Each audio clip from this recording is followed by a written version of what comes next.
From Keene in the Shire, the Liberty Media capital of the world, this is Daryl W. Perry, host of FPP Radio News for Monday, February 22nd, 2016. Silver is trading at $15.10 per ounce. Gold is valued at $1,211 per ounce. And according to BitcoinAverage.com, the average price of Bitcoin is $437.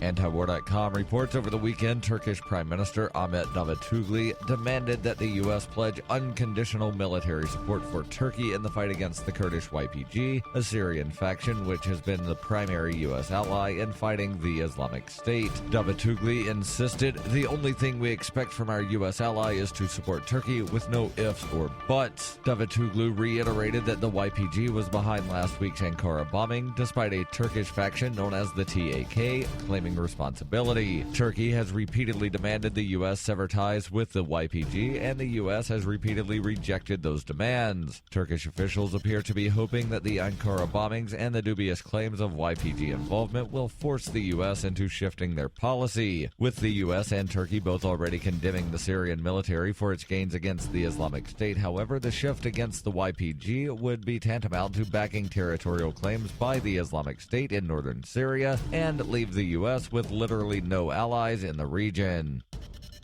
Are you an advocate for free market money? Do you promote Bitcoin as an alternative in a fiat-centric world? Then you need SpendBit in your arsenal, the search engine for things you can buy with Bitcoin. SpendBit aggregates millions of products from thousands of Bitcoin-enabled merchants. Keep your money in the free economy. Visit spendabit.co today. Bitcoin merchants, ask about our merchant suite to reach even more customers. spendabit.co.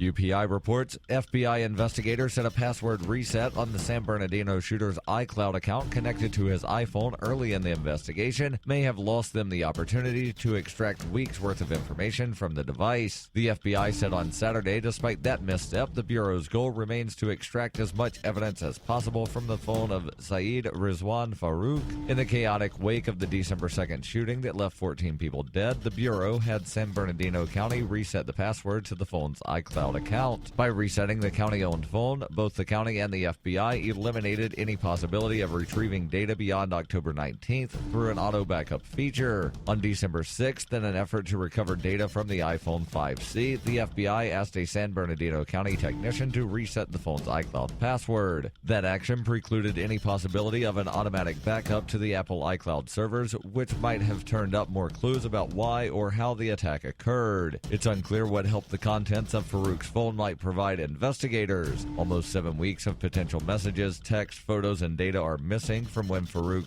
last updated his phone to the iCloud on October 19th through the date of the shooting. An FBI spokesman said the agency's goal was and still is to grab as much evidence from the phone as it can to determine why and how the attack occurred. Authorities said Farouk and his wife, Tashfeen Malik, opened fire at a holiday party on December 2nd. The two were killed later the same day. The FBI had previously conducted tests which showed that direct data extraction from Apple's mobile devices often yields more data than an iCloud backup. The Justice Department revealed the stumble in a court filing on Friday.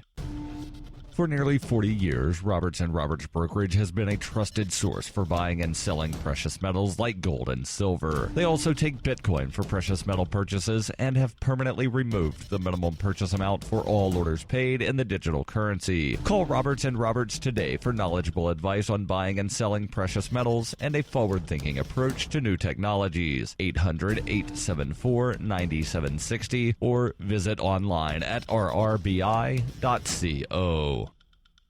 Reuters reports an Iranian-American businessman detained in Iran since October has been denied access to his lawyers by authorities, according to his attorney and his family. Sayamak Namazi, a dual U.S.-Iranian citizen, was detained by Iran's Islamic Revolutionary Guard Corps in October while visiting family, according to a source familiar with the matter who declined to be identified. Iranian authorities have not yet announced any charges against him. 5 other American citizens were released from Iranian prisons more than a month ago as part of a historic prisoner swap with the United States. After their release, U.S. Secretary of State John Kerry said that he had commitments from Iran that Namazi's case would soon be resolved.